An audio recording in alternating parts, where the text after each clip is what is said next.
กลุ่มนี้ครับว่ากลุ่มนี้ก็เป็นกลุ่มนี้ศาสนาก็จะเป็นศาสนาศาสนาเนี่ยถ้าว่าเสกา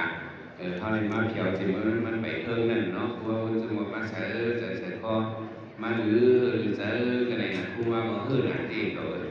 เนาะบางเลยอยู่นึกว่าเราทำกินเขาชอบมันหนึ่งตายกินมักไม่ด้วยทำอธิษฐานกว่าที่อธิษฐานมาลูกนะตัวนี้เนี่ยจะได้เราผู้ว่าเนี่ยไปขึ้นไปลูกร้อยกว่าที่ทำเรื่องเลยไปขึ้นแหละผู้ว่าหันขึ้นมาที่หันเที่ยวลงอย่างพวกเราละผู้ว่าก็ลูกการยังออกมาหนึ่งคืออะไรที่ในโดนลงมาก็เป็นลงมาหมาขาเนี่ยออกการเศร้าผู้ว่าช่วงซ้อนเนี่ยช่วงซ้อนเนี่ยหายแล้วนี่ก็ผู้ว่าช่วงซ้อนเนี่ยเป็นมองเขามองเป็นมองคือเขามองบอกแนวสู้ตาเหลียวเลยนะสู้ตาเหลียวกินข้าวเหนียวเลยกินข้าวหางพวกกินข้าวเหนียวนี่อยู่ต้องพวกกินข้าวเจ้าเนี่ยพอมันพออยู่ต้องเลยเนาะผู้ว่าอะไรของมักข้าวเหนียวจิมเมอร์ในตัวน้ำเป็นต้องเป็นอยู่ทางวันออกโค้งแน่เนี่ยคนทำมักข้าวเหนียวคนเราเองเราข้าวเหนียวเนี่ยมันกินเราคุยต้องเจ็บพวกคุยต้องเจ็บพวกกินข้าวเหนียวในปั้นเองกินน่ะต้องเจ็บต้องเลยพวกใครกินข้าวเหนียวว่าเขาโกนเนี่ยก็chỉเอาถั่วchoกินนั่นข้าวเหนียวเนี่ยมันใหญ่นั่นต้องเขาเพราะปั้นเองกินเนี่ยมันลูกปลาถักมือเอาลูกปลาหันเนาะลูกปลาถักมือลูกปลาไข่มือแล้วว่าสู้มือเลยเนาะมันผิดบอกมันลูกปลาถักมือเอาผิดของผิดว่าเพราะปั้นนี่มันลูกปลาถักมือเอาเนี่ยมันการกินข้าวนั้นต้องมาเลยทานตั้งแต่กีกันขึ้นอ่ะตั้งแต่กีกันขึ้นไอ้การกินมันเชี่ยวเดียวเขาเจ้าก็เป็นต้องเชี่ยวเขาเชี่ยวในกินของเดียวแต่พวกเรากินเราเจ้ากินนี่เนี่ยกินอะไรต้องเชี่ยวมากเพราะปั้นกินได้ปั้นนี่ก็เนาะเราบอกว่าคนเขาบอกว่าผู้กินเขาเนี่ยโอ้โหกำเขาก็ขนาดโบมาก่อนนี่เลยกำเขาอยู่ขนาดโบมาเนี่ยเพราะว่าก่อนเดียวพี่ยอเนี่ยไล่คนกินเขาอยู่คนก่อนเลยเป็นพึ่งมาไล่เนี่ยให้หมอไล่ด้วยอยู่ไล่ก็มีไล่ให้มือเกี่ยงแขนปั้นเขาเนี่ยปั้นทั้งสองขาเลยของมือเนี่ยพึ่งแข้งไปสีนั่นน่ะนี่ต้องยิ้มทำอะไรพวกมันยิ้มมือบนไหล่มันปั้นกินข้าวเหนียวกำข้าวเหนียวขนาดโบมาเนี่ยนะสุดท้ายเชื่อว่ากำข้าวเหนียวขนาดโบมาปั้นยอเลยแต่ดีจำจริงน้ำพริกนั่นเนี่ยในหักน้ำลิ้มเนี่ยให้เป็นมัวข้าวเหนียวนั่นน่ะหักเหลือหักนาลิ้มเนาะหักนาลิ้มยอเนาะเพราะหักนาลิ้มมันรอบปากเท่าไหร่เนาะรอบไปก็อุ้ยแล้ววันนั้นที่พวกเปล่าให้กว่าขึ้นไปเลยในไรพูดถึงข้าวเหนียวมากันนี่กูว่าอะไรเรากินข้าวเหนียวอยู่ก็จะกินตาเหนียวแต่ว่ากินยาวสู้ยาวสู้มากแบบไม่หมักนะกูว่าออกมาถึงกินข้าวมันออกมาบอกข้าวมองปลายออกมาวันโมว่าเนี่ยครับเลยแบบคือว่าพูดมาในตัวมันเลยออกมาเฮ้ผู้ว่ากับมิตรต่างกันดีโดยหมอกขอนในมิตรทางวิจิตรแต่ยังตั้งยันเกาลักสองคะแนนติดกองร้อยวันนั้นเกิดเหตุถัดกองมูหมาข้อที่กองมูนักการยาในเอาทัดพระเป็นสติพระเป็นเสาปิดพระเนี่ยคนที่บวชบูเมืองกองมูหมาข้อที่พุทธกายาเนี่ยสี่นั่นกับผาเป็นบัวหริติเป็นกองมูคือกับผาอันหนึ่งในบวชเมืองเฮลักเมืองโฟงก็กระดาษเขาจะกับยังเมืองโฟงในกับเวในกับสาลูกของหลวงพ่อตาไก่ก็มีดียืนตรงก็มีติดหน้ายันก็มีในวันในเมืองก่อนในเฮ็ดในเมืองที่กองมือไปยิงเมืองพอตาเป็นอาทรตราเป็นตราปันย่อกระดานเอาในสุดคืนดัดมาขึ้นว่าแห่งวันหลวงโมงนั้นมีทางยันมีหลวงโมงนอนโลเก้าโลโตเก้าโตนั่นมันตีวิการยันเนี่ยนอนโลในโลโมงโลซื้อโลโดยโลย่างมีโลกับโลเจ็ดโลน้องเจ็ดน้องเนี่ยน้องฮีว่าน้องไทยว่าน้องค่ำว่านั้นก็มีชื่อน้องมันเป็นดีน้องห้างสายอยู่เช่าเมืองการยันเป็นเมืองน้องห้างสายเมืองสูงเมืองน้องห้างสายอันนั้นก็เมืองการเมืองก็สื่อห้างสายมีก็ห้างสายค่ำอันนั้นเมืองเฮ็ด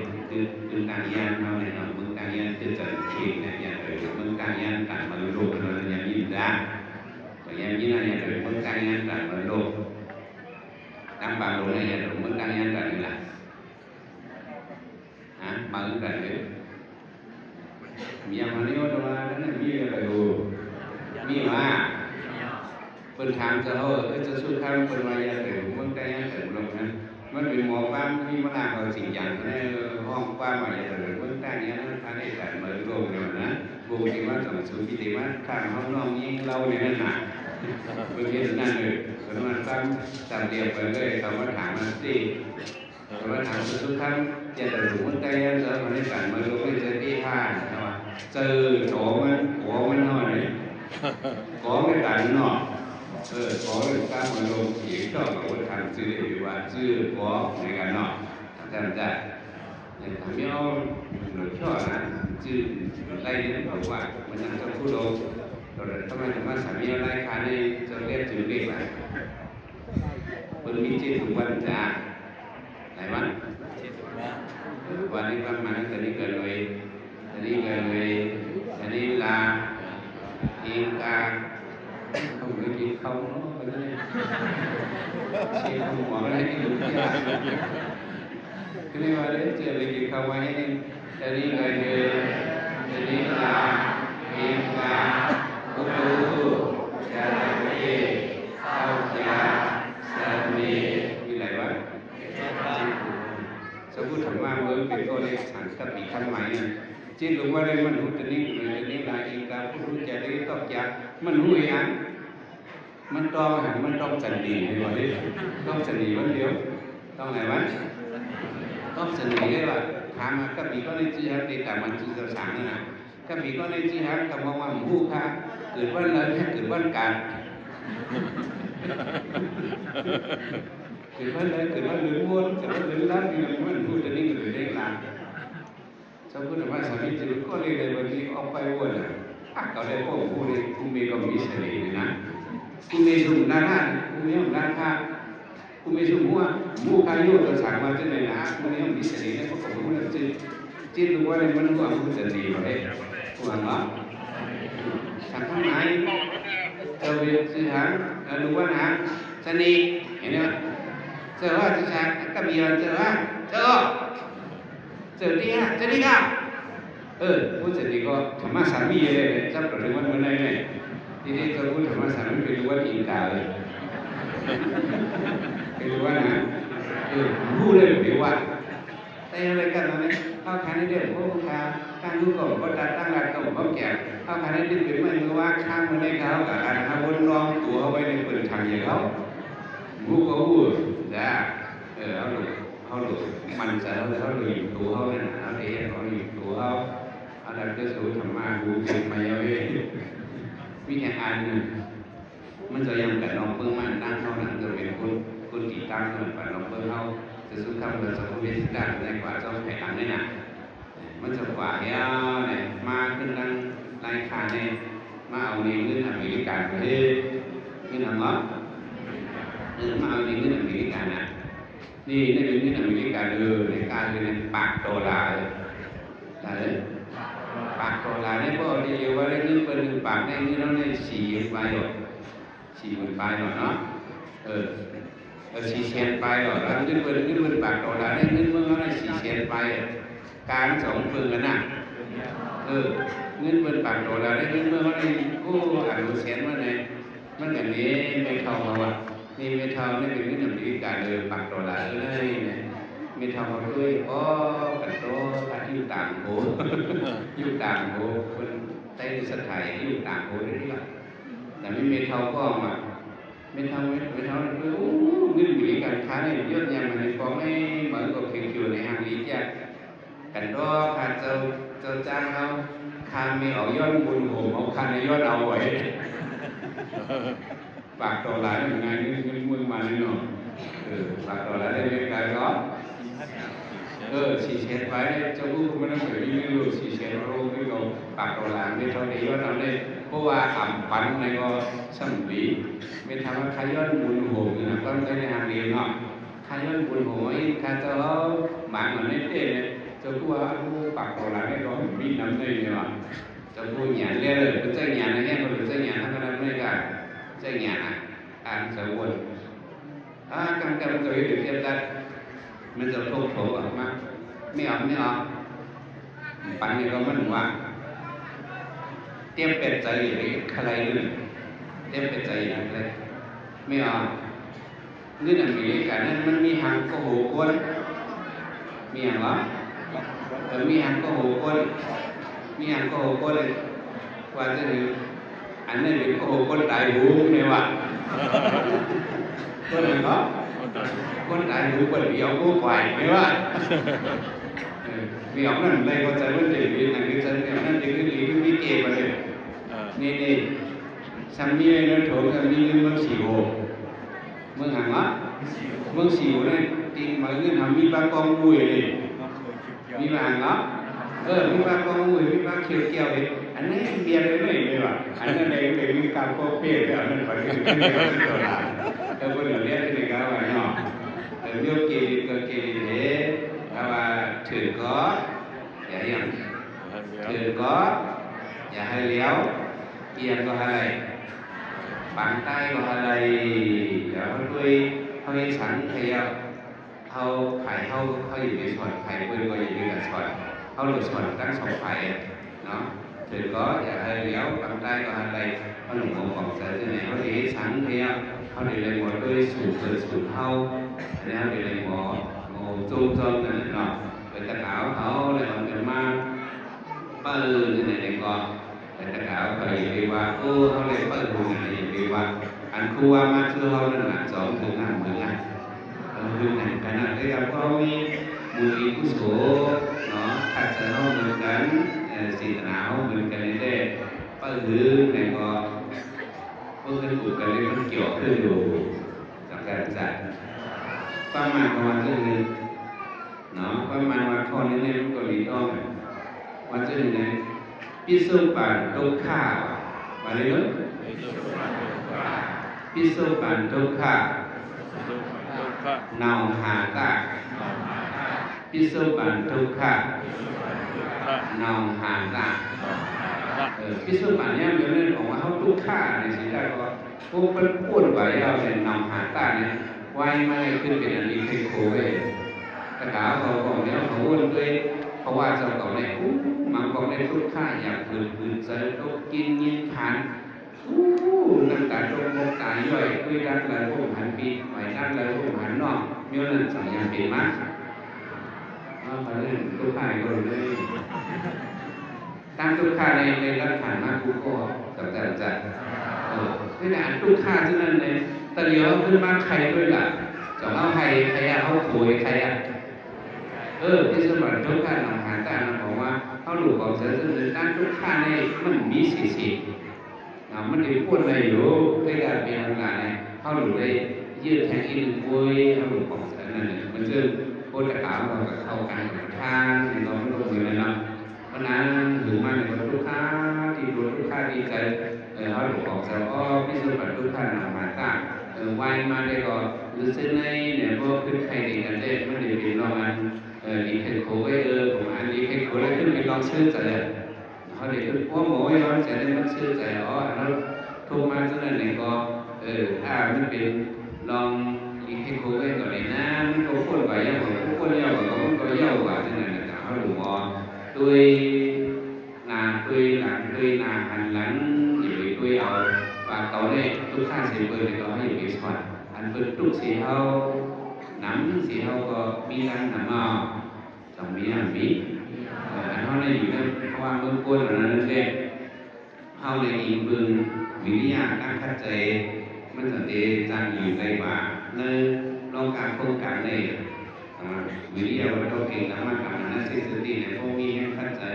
การอะไรก็อยากถามย่อมมีนะครับอย่างพวกมันสิเขาเป็นมุจ้างกว่าในส่วนกระดาษเขาว่าเป็นต้องพอมีเงี้ยขัดเสยการอะไรก็อยากถามย่อมมีพอมีเงี้ยขัดเสยการอะไรก็อยากถามย่อมมีวันที่สามพอมีเงี้ยขัดเสยการอะไรก็อยากตามเย้าอันมีพอมีแม่ทัศน์การอันเลยก็อยากตาม มีพอมีแรงภาษาการนั้นเลยก็อยากหาเย้ามีหรือพวกคัดใจในอันเดียวในทุกโยนหรือของใจในเนาะบางแต่เขาไปเจอเขาอยู่เบื้องสุดที่เบื้องผีสุดแหล่เบื้องผีในเบื้องในเฮ็ดให้ในเฮ็ดนาก็ถือกินข้าวมันลงบนกาบวันนั้นผู้สุขาบันในกินในเยี่ยมในอยู่ในเศร้าป่าแต่ในเพื่อนเราเปิดในขอหาไม่หาสั่งให้ขอให้เปิดตั้งเวทผู้สุขาขาเป็นก็มันเลยอยู่ในเศร้าในกินในเยี่ยมแบบในอยากฝึกเสริมอันเขาอยู่เพราะว่ามือคนในเนี้ยเขาในเยี่ยมในหาความแรงมีคนนะครับเขาขึ้นไปสืบเรียนสืบนั้นเขาจะได้ตั้งบางคลองนะ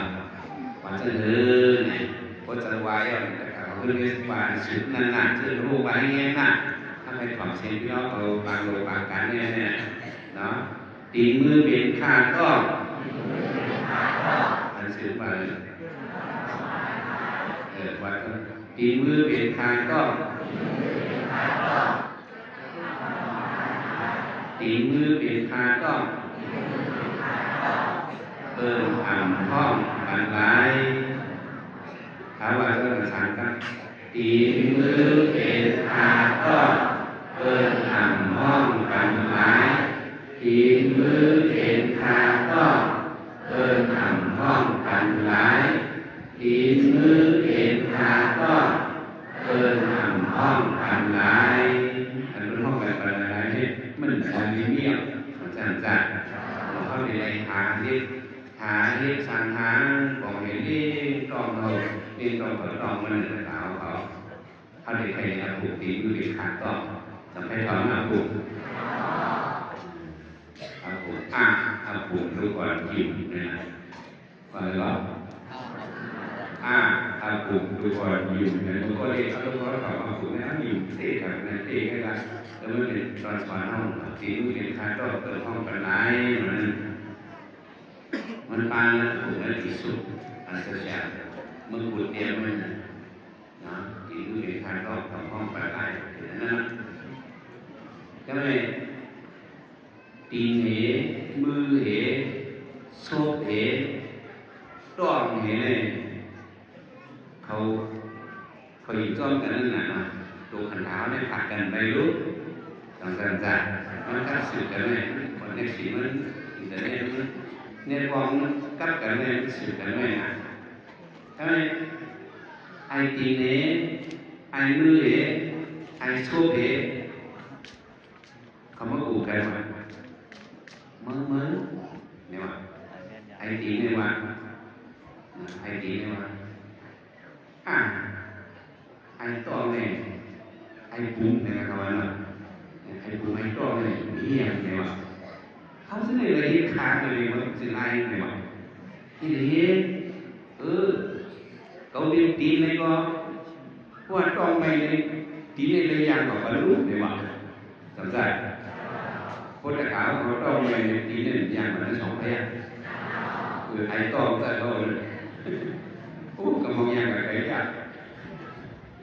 แค่ยินเลือดปีเนี่ยเขาขี้เสียขี้ยากเราฟังรู้ตรงนี้สำคัญที่นี่นักกินเอาของเกียรเนื้อฝาเฮ้อันก็เจอกว่านะเจอกว่า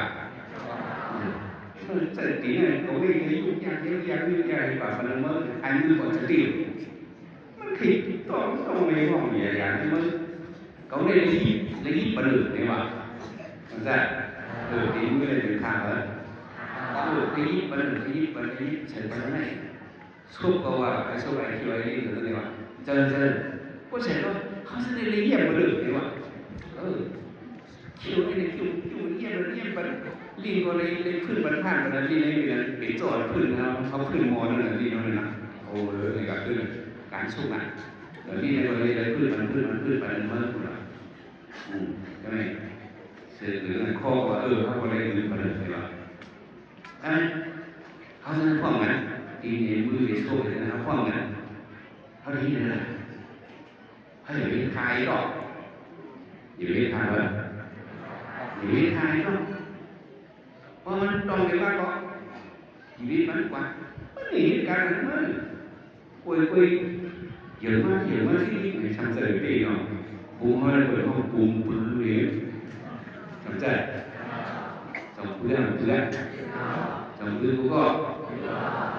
ภูมิพื้นเนี่ยมันเนาะเคยพื้นมาที่มาเนี่ยพอทุกเลยภูมิพื้นในสุดทุกจะเลยที่รู้น้องพระมีเจ้าเองนาบอกน้องเขาน้องพระมีเจ้าเมื่อเกี่ยวกับตัวกระเสียหกปีหลายปี6 ปีนั่นเลยกินอะไรกินข้าวอันนึงข้าวอันนึงกัดหมากอันนึงซิกนั่นอันนึงผมตอนที่กินเนี่ยโยนในตลาดมุนไลเกี่ยขาดคือคำนั้นการกินมาเลยหูมันจะในเทียบกว่าเทียบกันคือเนี่ยเพราะว่ามันจะย้ายหูมันไปย้ายกันเลยพวกย้ายหูมันเนี่ยหนังก้อนหลังเนี่ยโตไปพวกย้ายหูในหนังกระโดดหนังก้อนหลังโตมันพอมาพวกก้อนหลังมันจะโค้งมาเนี่ยพวกจะตื่นย้ายเอามือปีนด้านหลังย้ายก้อนหลังเนี่ยหนังคุ้มไผ่หน้าเนี่ยโตเนี่ยเลยว่าหูจะเพี้ยจะกระเดือสุขภาพเนี่ยจะเพี้ยย้ายด้วยหูมันก้อนหลังสองนิ้วย้ายด้วยก้อนหลังหูสองนิ้วเนื้อเท่าที่หูมันหูพื้นสัญญาณจ้าtức là cái sang có mình hết bởi cứ mà đi anh nhìn lái lên nó thay đổi thì cái xóm đó anh đi qua có cổng bánh anh đi qua có cổng nhấp sạch xúc qua có cổng hốt có cổng kêu đi qua có cổng cáu không có cổng ướn thế này không né càng giờ mình hay phú này mà né càng giờ mình hay không hay phú mấy nàn nhiều mà trong này còn trong này không ai kia ơi nhà kia này hay là quả ai mướt thấy không tất cả bao giờ bỏ nó này dòng bỏ dòng phong dòng dùng mồi đi tây nào hôm mồi đi tây này không có bị mồi đi tây rồi quan tây kho này không mồi đen ăn mà ăn không mồi đen ăn mà không mồi đen đêm nhé không phải đồ của mối đen mối son có ba cái này mối son đen nhé lúc này đi được đẹp nên tổ mối đen này không phải mối son đi tay mà nó ná mối đen ai số bơ cả bơ kia ai số bơ nhiều ai so với mình lấy gì này hoang mà cái gì cái này trong hoang ăn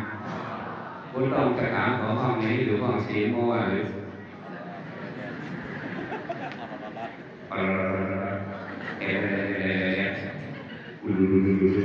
สภาพตอนในห้องไอทีไอมือไอสู้ดีว่าห้องไต่ห้องเหมือนไต่ปูพื้นอะไรวะเนี่ยห้องสองก็ชั้นว่าในคำเสริมไอก็ห้องระเบียบป่วยห้องไต่อะไรวะเนี่ยตัวนี้นะมาในวันชั้นวันไอทีก็มีแง่เหมือนกันai mưa còn biết nhé mà ai số cũng thấyเขาขึ้นมาถูกันมาก็หันใครยุกเลยเมื่อกี้เนี่ยไอ้มือก็หันโอ้ใครกำเลยโอ้ไอ้sốก็โอ้ใครร้อยกำ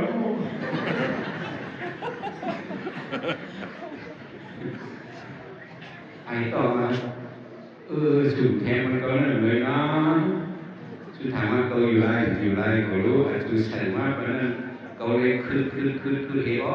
พออันนี้อันนี้เนี่ยที่ส่งบรรดาเตอร์อันนี้เนี่ยถอดได้การโกพวกของที่เลยมันคือซื้อกับที่ยังมาพวกอยู่กับการเรื่องงานของการเรื่องงานปล่อยโอนที่ไอทีกว่าห่างจะไล่ไอ้มือกว่าจะที่ไอ้ก็มาในนี้เลยไอ้สู้ก็ว่าเสร็จมันก็ไม่ได้โอ้ยกิ้วแล้วไอ้ที่ระยางว่าไอ้มือก็เลยเอาไอ้สู้ก็เลยโคบคือไปอันมาห้องเราเบี้ยวไหมบี้แห้งไหมความใจว่าตีมือเป็นทางแล้วตีมือเป็นทางก็ของห้องไปไหนเนี่ยเขาอยู่ในความกังวลเนี่ยเขาการที่ในหาเนาะตัวเฮ็ดโซฟาเจอแก่เขาเป็นเฮ็ดให้เราจะเกี่ยวน้องหาของต้องสู้คู่ของคู่สาอันหาของคู่ของคู่สาเนี่ยมันจะโลภะนะครับของเดชันต้าของเดชันต้าการซื้อเนี่ยเป็นนี่เป็นทางđóการซื้อในที่อย่างไรสมัยสตาร์ราที่กับสตาร์วานนั่นคือในทีมพึ่งหายพวกเดินจีนในทีมพึ่งเป็นทางตรงนั้นพวกตรง เนี่ยตีก็เป็นสาเหตุอะไรนะเขาเลยหาเรื่องต่อเขาหาเรื่องดูเขาหน้าเราเมียเราผัวดูเขาเลยหาเรื่องด้วยการเขาหานั้นให้เป็นสมาสีว่าเนาะอย่าไปอันนั้นการหานั้นให้เป็นการหาของผู้สาวซื้อโยโย่อย่าไปการลักอย่าไปการโจรอย่าไปการพูดเราของเปิดในเขาหลงหาซึ่งในที่ก็กินเธอถูกเธอหิวแต่มาเขาหาซึ่งในถ้าอยู่ว่าเป็นเจริญโลภะเอาเป็นสันตะสมาสันตะอะไรเป็นอย่างไรการซื้อหมันเมียนเขาประเภทแต่เรียนเป็นเขาหามาได้ถึงธุรกิจธุรกิจเดียวกันเขาเดหามาเอื้อนนั่นแสดงว่าเขาเดหาตาดีกินทองในตาอย่างบอกตาดีกินทองเยี่ยมเขาเป็นเราคือเรียกพุทธภาษาในสองห้องที่เสด็จอยู่การกินทองอยู่ทองในซอยในเรียนไหนเป็นอย่างไรกินทองอยู่ทองกี่วันรอบทองก็มากินทองอยู่ทองนอนทองเลยโอ้คนร้องเลยชื่อไว้ขายแบบนี้คนร้องเนี่ยที่มันตีนั่งไม่นั่งยืนไม่มาพวกกันร้องเลยมันไผ่แบบโชว์ในกระเป๋าพวกเราจะเติมกินทองอยู่ทองไปละร้องทองนั่นเองพวกยืนเลยก็ยิ่งร้องกันนะร้องทองเลยมันพอดีเป็นคนเจ็บบ้านเป็นนั้นเจ็บเกินเลยนะมันเป็นจะไหนมันร้องอย่างไรคนฟ้องแต่ซื้อมาหนาดีสีโกไฟนะตัวเป็นว่าหนาอย่างวะหนาสีโกไฟเนี่ยว่าถ้าพูดเนี่ยมันนำเขาเนี่ยมันตัวเป็นเรียกนะรู้เนาะเขาเลยตื้อหนาดีนะมันแข็งหนาไอ้กองเลยมันมีเงินแต่ซื้อหนาดีสีโกไฟอันนี้ซื้อในการยื้อก็ได้เลยถามว่าถามว่าขาย1 ปีคนขายถามว่าขายได้เลย1 ปีถ้าเราบัญชีพอเมื่อเพศอะไรมันขันต่างบ้านนั่นก็บัญชีนั่นก็ตำรวจนะถูกไปพอแค่หลังไปเส้นหลักฐานนี่นู้นแต่คนไหนตื้อตำรวจดีเชี่ยเอาเป็นอะไรมาเลยดีเชี่ยคนเชี่ยคนร้องโวยว่าตื้อว่าอะไรสิบไฟนี่มันรัวพวกเมื่อเพศกับเพศตื้อใส่ปลาใส่นี่ก็ปีนั่นมันปั่นทั้งกล้วยนะมันปั่นทั้งกล้วยมันตื้อเขี้ยมันหาวนั่นต่างปลาหาวนั่นตื้อเขี้ยมันทั้งกล้วยทำ1 ปีแล้วเนี่ยมันไว้เนี่ยทางไหนนี้ทางทางพวกไว้ในที่นี้มันอะไรนะใครเรียนอยู่แบบเราเรียนไปเนี่ยแต่อันนั้นตื้อแบบวันเลยของตื้อแบบขึ้นนะผมเรียนมาขึ้นมาว่าส่วนอะไรสิโกไฟสูงขางปีอัน5ตื้อในขึ้นก่อนขางเนี่ยว่าขางอะไรขึ้นไอ้ยังขนาดนี้ก็ในกลุ่มนี้ไม่เข้มเท่ามันขึ้นขางเท่าจะเก่าแต่ยังขนาดขึ้นแรงขางถ้ากันนั่งปั๊มไพ่นาเนี่ยพวกกันนั่งปั๊มไพ่นั่งขางเนาะถ้าใครเราเงี้ยกินฟองหรือฟองล่องฟองนั่นเนาะพวกล่องเนี่ยมันเจียวแหวนนะหรือหาสมาสีว่าแต่เขาหาที่ตองเขาเนี่ยก็จะได้เป็นสังกัดเขาโดนแต่อย่าไปพิสิทธิ์หาเนี่ยนะดูเนาะการเป็นวันสร้างแต่สินค้าเนี่ยโดนมันเกี่ยวมันขาดตัวสายไม่นักโคของคนนอนทางตามเป็นเหรียญมาตักเมาเรายาเขาหาตื่นในเงื่อนเวไว้เปิดบ้านตัวสุยาวอันที่เปิดบ้านนี่เกี่ยวกับกรรมะตัวสุวะเปิดสีตัวสุเลยนะคุณเนี่ยสีลาก็มันก็เป็นการแบบลองดูอยู่มากับการเหนื่อยมันเลยมันหลุดวิชาเนี่ยมันซื้อสีน่าซื้อเรียนที่สีน่าโฟกัสกับสีน่านี่บุรีที่เราทำสีน่าวิโสดีวะเนาะสีน่าสุขเรียนที่สีน่าเนี่ยเราทำสุขเรียนที่กันที่สีน่าโฟกัสกับการพวกวิสีน่าในคู่ของเขาก็มันติดโทนให้เขาเป็นต้องสิ่งที่ต้องทำเขาเป็นเรียนในคู่ของมันคือเนาะสีน่าเรียนบุรีที่สีน่าในการคู่มันเส้นด้านมาคู่กันแล้วถึงเราคู่นี้ผ่านเลยก็สมาสีน่าวิโสดีก ก็จะในสิ่งนั้นในอยู่ในมันก็จะข่าวสารเนี่ยอันนี้ดูวิสีกุกก็นะดูวิสีน่าสีน่าวิสุทธิสีน่าวิสุทธิสีน่าวิสุทธิที่วิสุทธิอยู่หมายแม่ที่พ่อหนึ่งพ่อให้กันเนาะแล้วก็อันนี้มีปฏิปทาเนี่ยนั่นก็คือวิสุทธิอยู่ยันลงมาสู่ดาวเป็นมาได้มันคือพระมหาที่องค์ร่างขันมากคืออีคือโจ้โจ้เป็นมากับวันนั้นเขาอยู่พ่อหนึ่งพ่อให้กันในสมัยไม่กันเวลาเนี่ยนั่นก็คือวิสุทธิเนาะเราจะได้ผู้หันโดยขันเท้าเนี่ยมันคือในเรื่องของแต่สวิสิกรานิสัยสังรานัสิมันติดมันคือในเรื่องของแต่เท้าเขาตีสุดมันนี่ก็สิ่งอย่างในหรือในไว้ทำมาหรือการในที่ในเขาหรือการหรือสิ่งการอะไรก็หรือผู้คนพูดว่าคนหรือจะในก็มันคือเสียเมียวในของแต่ในของมันคือถ้าเราคนอื่นบอกนะเจอไอ้งานที่ในแบบเขาว่างานดีอยู่ในที่ได้ก็วันหนึ่งเจ้ามาบอกที่ในสองเดียมอหิวสองเดียมอจอบสองเดียมอแห้งสองเดียยิ่งเป็นผลกว่าสองมันคือบอกที่ในมันคือก็เลยว่าเขานั่งตั้งกินที่ในรูปมันคือมาในก่อนมันคือพวกมาดูเขาซ้ำพักซ้อมเลยว่าการว่าโคเสาของมาเตาเอซุ่งเอกินเอกิ้วเอเยี่ยมเอก็สองดูเหลียวป่ะคู่หรือคู่ด้านมันคือสิ่งเมียวหรือผลิตสังการจะcòn lùi mày vô hướng mà có một cầu ấyแต่sau ấy phẳng ấy do cáiมันก็มันคือคู่หรือคู่ด้านมันคือสองมันคือหรือบอกแสนไหนนะทำไมก็หลุมก็มันคือว่าเราเฮียในก็หลุมมันคือเนี่ยเขาจะก็ทำมากวนชิมมากวนจำสายมากวนจำสายอ่านจัดตัวเขาในสองมันคือผมไปบอกจะเขาวนด้วยแท่งปากปีตั้งเสือแฉสุดตั้งเองตั้งเสือบัววนซึ่งไม่ตั้งเสือบัววิเศษได้ตั้งเสือแฉหยาน้อยตั้งบอกไม่ออกก่อนมาเพียงในหมักการในตั้งวนตั้งเสียงแท่งปากปีเขาขึ้นมาเนี่ยกันดีจ้องในกูก็นอในสองคนมาในว่าเรื่องวุ่นว่าหายก่อนเลยหายก่อนวยเนี่ยคือว่าแบบเนาะเลยนี่ก็หลวงก็มันคือมันคือเขาคนทำข่าวตั้งดูว่ามันบอกเขาบอกมันคือเขาว่ากูว่ากี่เรื่องดูว่ากูว่าเนี่ยเขา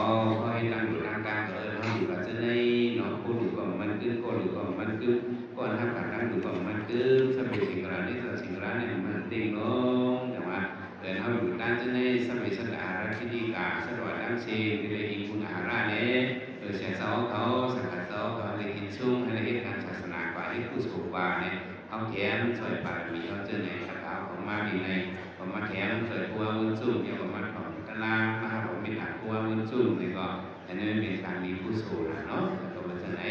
ให้ตะลางเขาขึ้นอย่างมาสู่การสงบซึ่งเราเก็บประสิทธิ์ตำรวจได้เนาะ